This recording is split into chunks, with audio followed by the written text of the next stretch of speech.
महाराष्ट्र पर आधारित इस खास चर्चा में आप सबका स्वागत है। हमारे पास ना परीक्षा की तैयारी के लिए कुछ नोट्स हैं जी। और मकसद ये है कि इनमें से महाराष्ट्र के भूगोल, इतिहास, अर्थव्यवस्था, संस्कृति, इन सब की सबसे ज़रूरी बातें निकाल ली जाएं। हाँ, बिल्कुल। तो ये जो नोट्स हैं हमारे पास, महाराष्ट्र परीक्षा हेतु विस्तृत जानकारी, इन्हीं पर आज हम थोड़ी गहराई से बात करेंगे। बढ़िया। चलिए शुरू करते हैं। तो भारत के पश्चिमी तट पर ये राज्य है महाराष्ट्र, बहुत अहमियत रखता है। और मुंबई तो खैर देश की आर्थिक राजधानी है ही। बिल्कुल। और देखिए, महाराष्ट्र को अगर सही मायने में समझना है तो इसके कई रंग देखने होंगे। एक तरफ तो ये सह्याद्री के पहाड़ हैं, मतलब हाँ। पश्चिमी घाट। हाँ। दूसरी तरफ कोंकण का किनारा है, तटीय इलाका। फिर इसका वो पुराना इतिहास और आज का ये जो औद्योगिक रूप है।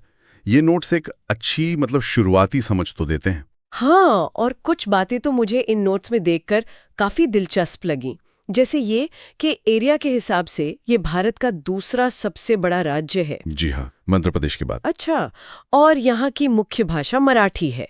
भूगोल की बात चली रही थी तो ये पश्चिमी घाट का जिक्र है कि ये यूनेस्को की विश्व धरोहर सूची में है। ये तो कमाल की बात है। बिल्कुल, ये बहुत बड़ी उपलब्धि है और ये घाट जैव विविधता के लिए भी बहुत खास है। और हाँ, दक्कन का पठार भी तो यही है। सही। और इसी दक्कन के पठार से निकलने वाली नदियां जैसे गोदावरी और कृष्णा, ये तो इस इलाके की आप कह सकते हैं जीवन रेखाएं हैं। अगर इतिहास में थोड़ा पीछे जाएं तो मौर्य और सातवाहन काल से ही इसका महत्व दिखता है। लेकिन जो सबसे गहरा असर रहा है वो तो छत्रपति शिवाजी महाराज और उनके मराठा साम्राज्य का रहा है। हाँ, वो तो है ही। और ये भी याद रखना जरूरी है कि महाराष्ट्र राज्य जो आज हम देखते हैं वो 1 मई 1960 को बना। भाषाई आधार पर पहले ये बॉम्बे राज्य का हिस्सा था। अच्छा, तो मतलब इस मजबूत ऐतिहासिक नींव पर ही आज की अर्थव्यवस्था टिकी है, ऐसा कह सकते हैं। हाँ, काफी हद तक। मुंबई का जिक्र तो देखिए सबसे पहले आता है, देश का फाइनेंशियल सेंटर। यहीं बीएसई मतलब बॉम्बे स्टॉक एक्सचेंज और एनएसई नेशनल स्टॉक एक्सचेंज है। जी, देश के सबसे बड़े शेयर बाजार। पर नोट्स ये भी बता रहे हैं कि पुणे भी अब पीछे नहीं है। ऑटोमोबाइल और आईटी का बड़ा गढ़ बनता जा रहा है। ये देखना दिलचस्प है कि कैसे दो शहर अपनी अपनी अलग पहचान बना रहे हैं। बिल्कुल, और ये महाराष्ट्र की अर्थव्यवस्था की विविधता दिखाता है ना। मुंबई अगर फाइनेंस में है तो पुणे टेक्नोलॉजी और मैन्युफैक्चरिंग में, और साथ ही वो पुराने उद्योग भी हैं, कपड़ा, पेट्रोकेमिकल्स, वो भी अपनी जगह बनाए हुए हैं। और खेती, उसका क्या रोल है? कृषि भी देखिए महत्वपूर्ण है। गन्ना और कपास जैसी फसलें आज भी अर्थव्यवस्था का अहम हिस्सा हैं। किसानों की भूमिका बड़ी है। और घूमने फिरने के लिहाज से नोट्स में अजंता एलोरा का जिक्र है, एलिफेंटा गुफाएं भी, ये तो मतलब वर्ल्ड फेमस है। हाँ, बिल्कुल, विश्व धरोहर हैं ये। सोचिए कितनी सदियों पुरानी कला, कितना इतिहास छुपा है इनमें।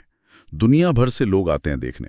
और संस्कृति की बात चली है तो गणेश चतुर्थी यहाँ जिस धूमधाम से, जितने बड़े पैमाने पे मनाया जाता है, हाँ, वो तो अद्भुत है। शायद ही कहीं और ऐसा देखने को मिले। और लावणी जैसे लोक नृत्य भी तो हैं जो महाराष्ट्र की खास पहचान है। सही कहा। अच्छा, शहरों की बात करें तो मुंबई पुणे के अलावा नागपुर का नाम भी अहम है। संतरे का शहर कहते हैं उसे। जी, और राज्य की शीतकालीन राजधानी भी वही है। फिर नासिक है, कुंभ मेले के लिए जाना जाता है, और अब तो वाइन इंडस्ट्री के लिए भी मशहूर हो रहा है। हाँ, ये भी सुना है।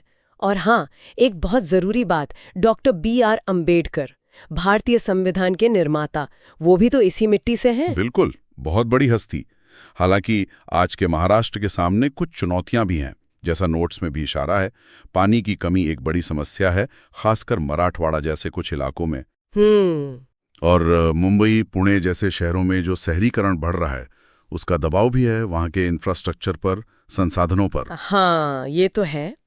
अच्छा, और खेल, क्रिकेट का तो जिक्र है ही। क्रिकेट तो है ही, पर कबड्डी को मत भूलिए।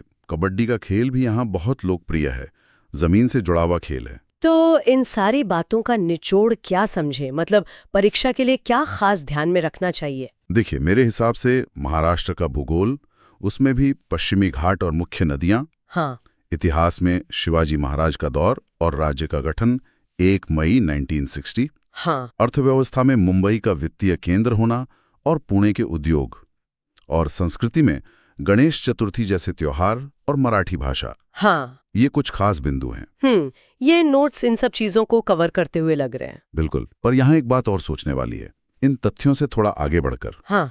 क्या हम ये सोच सकते हैं कि महाराष्ट्र की जो ये ऐतिहासिक विरासत है, खासकर मराठा साम्राज्य का जो प्रभाव है, शिवाजी महाराज की जो एक छवि है, हाँ, वो आज भी मतलब समकालीन समाज में राज्य की पहचान को, वहाँ के लोगों की सोच को, शायद राजनीति को भी किस तरह से आकार दे रही है, ये एक ऐसा पहलू है जिस पर और ज़्यादा सोचने